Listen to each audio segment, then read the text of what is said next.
ঘুমোবো আমি, ঘুমোবে তুমি, গল্প শোনাবে ঘুম পড়ি, হালকা আলো চোখ বন্ধ। চলো একটা গল্প শুনি, রাতের গল্প বাংলায়। আজকের গল্প, বৌবা শাশুড়ি।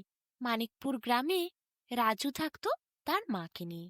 ছোটবেলাতেই রাজু তার বাবাকে হারিয়েছে।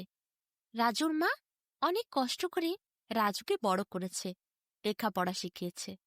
এখন রাজু লেখাপড়া শেখার পর গ্রামে একটি স্কুলে কাজ পেয়েছে। সেই স্কুলে সে চাকরি করে। রাজুর মায়ের অভাব এখন অনেকটাই কমে গেছে।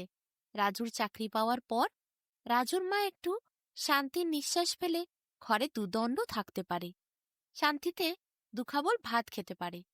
কিন্তু আগে তার তো এইটুকু শান্তিতে বসার সময় ছিল না। ছুটতে হতো লোকের ঘরে দুয়ারে দুয়ারে।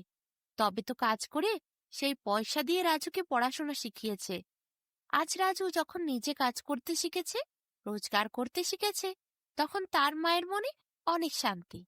এইভাবেই মা ছেলে দিন কাটাচ্ছিল। রাজু একটি মেয়েকে ভালোবাসে, পাশের গ্রামের। রাজু সেই কথা তার মাকে জানায়।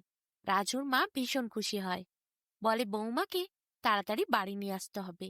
রাজুর মা সেই মেয়ের বাড়িতে গিয়ে কথা বলে। রাজুর সাথে সেই মেয়েটির বিয়ে হয়।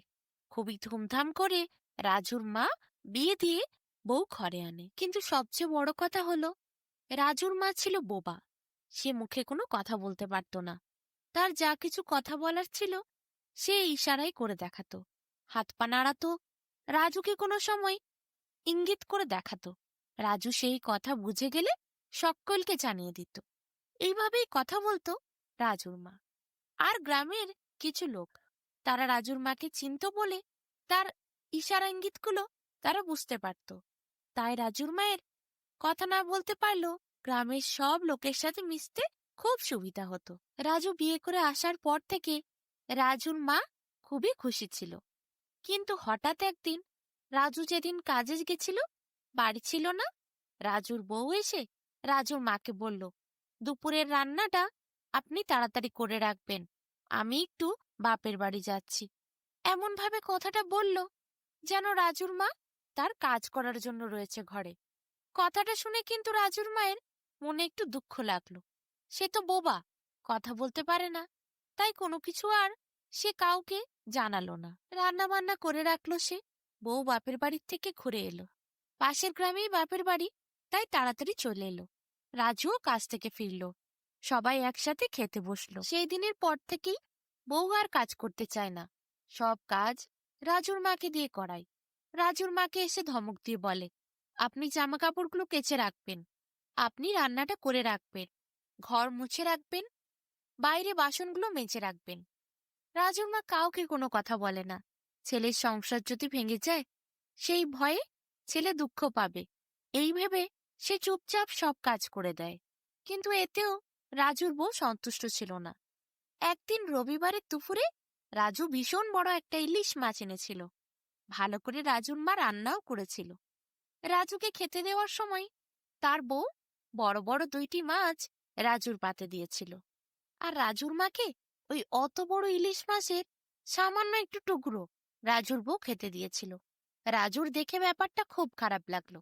সে বলল, এত বড় বড় মাছ এনেছি, এত মাছ হয়েছে, তুমি কিনা আমার মাকে ওইটুকু সামান্য টুকরো দিয়েছ।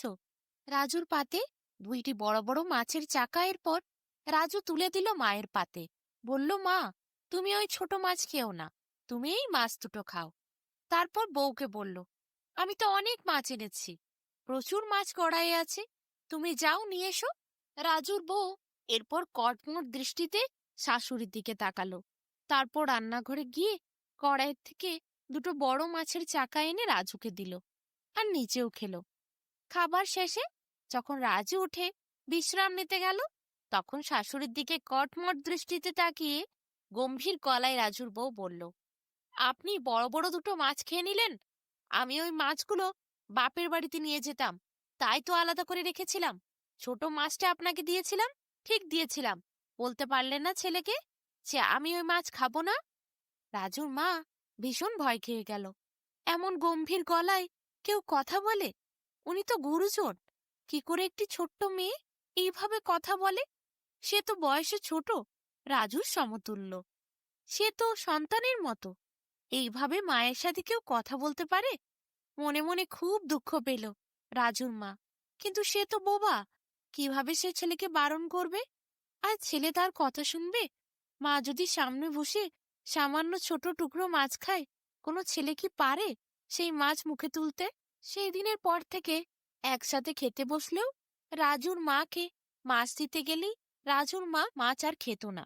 মাছ খাওয়া বন্ধ করে দিয়েছিল। তার মনে ভীষণ দুঃখ ছিল। কিন্তু বোবা মা কোনোদিন কাউকে কিছু বলেনি। নিজের ছেলের সংসার ভাঙার ভয়ে, বৌমার সাথে ঝগড়ার ভয়ে কোনো কিচ্ছু জানায়নি। এইদিকে দিনের পর দিন শাশুড়ির ওপর অত্যাচার বাড়িয়েই চলছিল রাজুর বউ।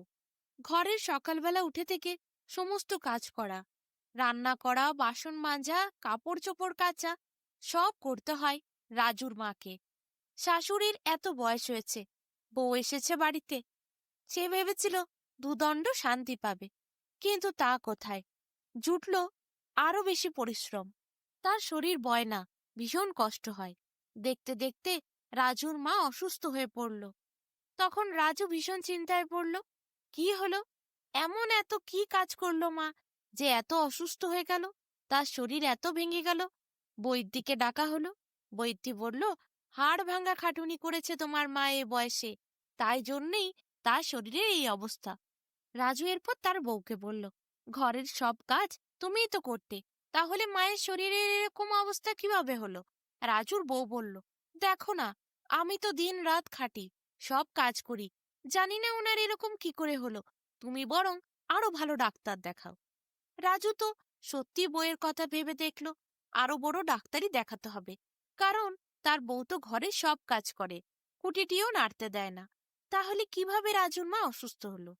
রাজু রাস্তায় হাঁটতে হাঁটতে যাচ্ছিল গ্রামের একটি বড় ডাক্তারের সাথে পরামর্শ করতে। সে অনেক পুরানো ডাক্তার, এখন ডাক্তারি প্রায় ছেড়ে দিয়েছে, বৃদ্ধ।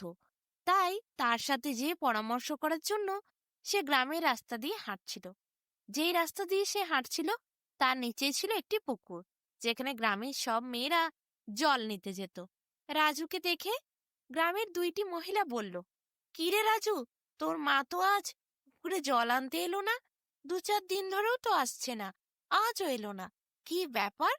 রাজু বলল, আমার মা আমার মা তো অনেকদিন জল আনা বন্ধ করে দিয়েছে, আমার বউ তো জল আনতে আসে। দুইটি মহিলা রাজুকে বলে, এ কি, তুই কিছু জানিস না? রাজু বলে, কি?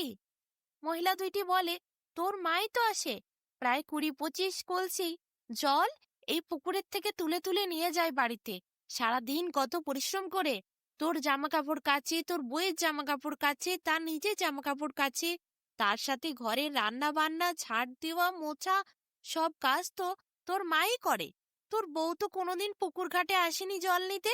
রাজু এই কথা শুনে মাথায় হাত দেয়, বলে, কাকিমা, তুমি ভাগ্যে বললে, না হলে যে কি বিপদ হতো। আমি বুঝেছি। এরপর ছুটতে যাই ঘরে। তারপর তার বউকে বলে, আমি সব জানতে পেরেছি। তুমি দিন রাত আমার মাকে পরিশ্রম করিয়েছ, কলসি কলসি জল আনা, কাপড় কাচা, বাসন মাজা, রান্না করা, ঘর পরিষ্কার করার, ঘরের প্রতিটি কাজ আমার মা করেছে এই বয়সে। তুমি আমায় বলতে পারতে, তোমার কাজ করতে অসুবিধে থাকলে আমি কাজের লোক রেখে দিতাম। কিন্তু আমার মাকে তুমি এইভাবে খাটালে কেন? ওই বয়সে ওই পরিশ্রম করা সম্ভব? আজ যদি তোমার দাদার বউ তোমার মায়ের সাথে এমনি করতো, তাহলে তোমার মাকে দেখে তোমার কষ্ট হতো না? রাজুর বউ তখন বলে, না না, বলো না, বলো না, আমার মায়ের যেন অমনি কোনোদিন না হয়। রাজু তখন বলে, তাহলে তোমার মায়ের কষ্টটা তোমার কাছে কষ্ট বলে মনে হয়, আর আমার মা, সে কি মানুষ নয়? তার কষ্ট হয় না? তুমি আমায় বলতে পারতে, খুলে যদি আমাকে বলতে, আমি তোমার জন্য কাজের লোক রেখে দিতাম। তোমার আমার মায়ের ওপর একটুও দয়া মায়া হলো না? তুমি এত নিষ্ঠুর কিভাবে হলে? সে তো বোবা, তার কষ্ট হলে সে বলতেও পারে না। তোমার এতটুকু বিবেক নেই? তুমি একটা বোবা মানুষকে এইভাবে কষ্ট দিলে? রাজুর বউ তার ভুল বুঝতে পারে, হাউ হাউ করে কেঁদে ওঠে। তারপর ছুটে গিয়ে শাশুড়ি শুয়েছিল যেখানে, তার পা দুটিকে জড়িয়ে ধরে আর পায়ে মাথা রেখে কাঁদতে থাকে। শাশুড়ি চমকে গিয়ে উঠে বসে। মুখে তিনি কথা বলতে পারেন না, 2 হাতে করে বৌমাকে টেনে বুকে নেয়, তারপর মাথায় হাত বুলিয়ে দেয়। রাজুর দিকে তাকিয়ে তার মা ইশারায় রাজুকে বলার চেষ্টা করে বৌমাকে যেন সে ক্ষমা করে দেয়। বৌমার প্রতি কোনো রাগ, দুঃখ, অভিযোগ কিচ্ছু নেই তার। সে বৌমাকে নিজের মেয়ের মতো ভালোবাসে। রাজু তার মায়ের পায়ে হাত দিয়ে হাউ হাউ করে কেঁদে বলে, মা আমায় ক্ষমা করে দাও।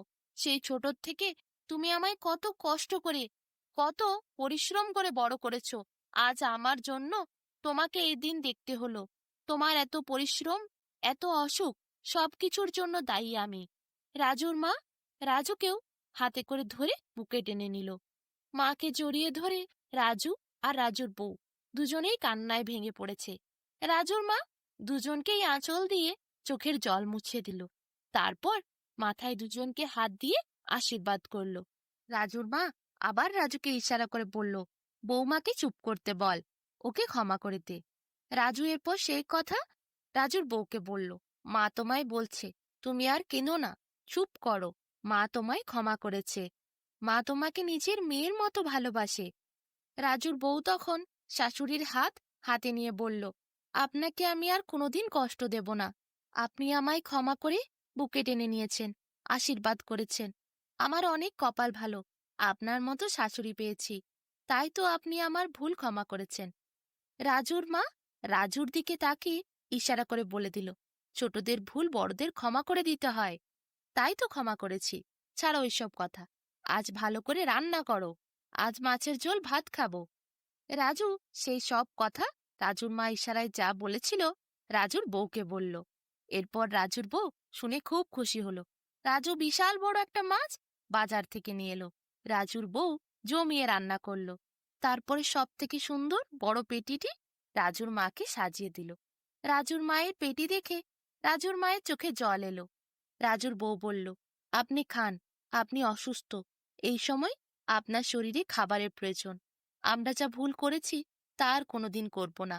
আপনি গুরুজন, আপনার সেবা করার সুযোগ দিয়েছে ভগবান, এই অনেক। আপনি খেয়ে নিন। রাজুর মা এরপর বলে, না, আমি একা খাবো না, তোমরাও খেতে বসো। রাজু আর রাজুর বউ দুজনেই খেতে বসে। জমিয়ে মাছের ঝোল আর ভাত তিনজন মিলে আনন্দ করে খায়।